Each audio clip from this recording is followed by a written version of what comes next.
आइए भक्त रविदास जी के पूर्ण जन्म की साखी श्रवण करते हैं। स्वामी रामानंद जी रघु के घर में से निकले ही थे कि स्वामी जी का शिष्य जो रविदास जी को देखते समय पास ही खड़ा था बोला, हे गुरुदेव, यह क्या चमत्कार है। शिष्य बोला, एक तो आप सुबह सुबह नीच जातियों के मोहल्ले में आए, दूसरा बालक को देखकर आपने वचन किया पूर्व जन्म का फल है।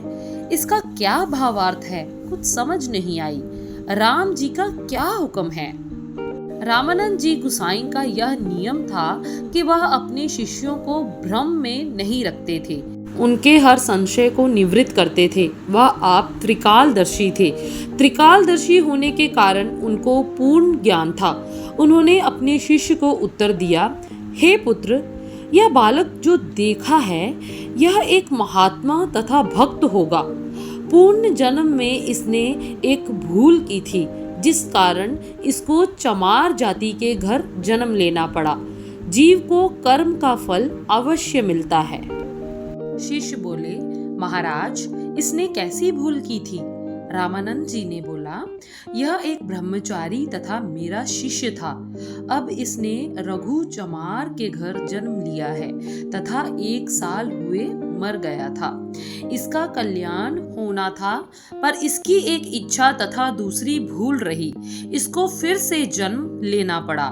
शिष्य बोला, ऐसा ही तो मैं पूछ रहा हूँ। रामानंद जी बोले, यह ब्रह्मचारी भिक्षा लेने जाता था तथा हरि नारायण कहता था।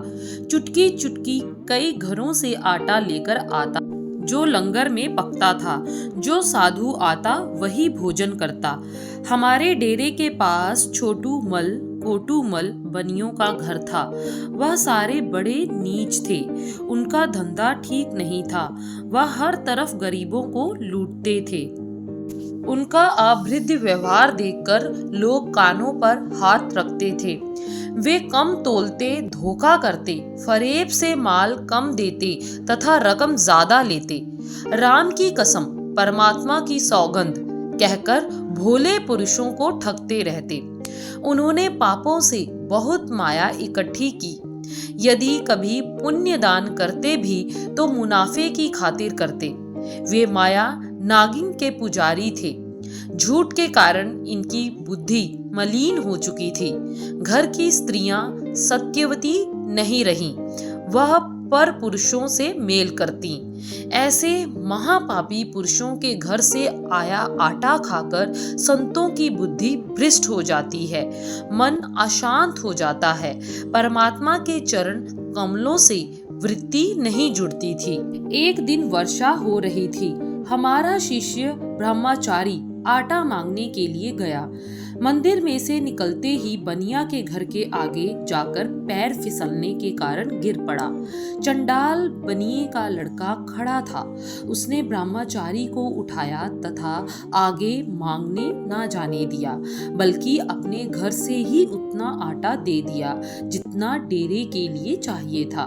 ब्रह्मचारी आटा लेकर डेरे आ गया। प्रसाद तैयार हुआ। जब खाया तो मेरी वृत्ति राम से टूट गई। शरीर आलसी हो गया, नींद आने लगी, दिल पारे की तरह डगमगाने लगा। उसी समय मैंने ब्रह्मचारी को बुलाकर पूछा, आज आटा कौन से घरों में से मांग कर लाए हो। ब्रह्मचारी ने उत्तर दिया, गुरुजी, ज्यादा घरों से भिक्षा नहीं मांगी, बल्कि साथ वाले बनिए के घर से लाया हूँ, क्योंकि उसके लड़के ने प्रार्थना की थी। दूसरा वर्षा के कारण घूमना कठिन था। यह सुनकर हमें क्रोध आ गया। हमने ब्रह्मचारी को श्राप दिया कि जा, नीच तेरी वृत्ति नीची है। तुमने चमारों के पास से बुरे पुरुषों की कमाई का आटा हमको खिलाकर महापाप किया है। इसका फल यह होगा कि तुम्हारा जन्म चमारों के घर होगा। उनके घर राम नाम का सिमरन करने पर फिर तुम्हारा उद्धार होगा। इस श्राप से 10वें दिन के बाद ब्रह्मचारी का स्वर्गवास हो गया। अब 1 साल के बाद इसने रघु चमार के घर जन्म लिया है। परमात्मा ने हमें संदेश दिया है कि यह भर्म के कारण दूध नहीं पी रहा, इसलिए कि पहले तो बुरे पुरुषों के घर से आटा मांगने पर यह जन्म मिला है। यदि नीच जाति माँ के संतानों का दूध पी लिया तो पता नहीं कितने जन्म लेने पड़ेंगे।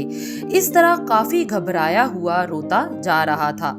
चाहे बालक है पर आत्मा ऊंची है, ब्रह्मचारी है, इसको ज्ञान नहीं कि पुरुष जन्म के कारण बुरा या अच्छा नहीं होता, बल्कि कर्म के कारण बुरा या अच्छा होता है। हम इसका भ्रम दूर करने के लिए आए थे। अब यह दूध पीकर ताकतवर होगा, राम नाम का भजन करेगा तथा अब भी भजन कर रहा है। यह है उसके पूर्व जन्म की कथा। शिष्य बोले, धन्य हो गुरुजी, अपनी गति आप ही जानते हो। हम तो भूलने वाले जीव हैं। माया हमको ठगती रहती है, कई घर ठगे जाते हैं। आपकी कृपा दृष्टि रहनी चाहिए। आपका सिर पर हाथ हो तो जीव का कल्याण हो सकता है। इसके आगे स्वामी रामानंद जी ने अपने शिष्यों को समझाया कि साधु को कभी एक घर से भोजन नहीं ग्रहण करना चाहिए। यदि खाए भी तो गरीब मेहनती की सूखी मिसी रोटी खा ले। मायाधारियों का धन मेहनत का नहीं होता, वह ठगी का होता है। कईयों के खून पिए होते हैं। रात दिन बुरे कर्म करने पर माया जुड़ती है। यह पाप के बिना इकट्ठी नहीं होती। वे माया के लिए राम जी को भी धोखा देते हैं। अगली साखी भक्त रविदास जी की भक्ति तथा कर्म करना जल्द ही आप सबको श्रवण करवाएंगे।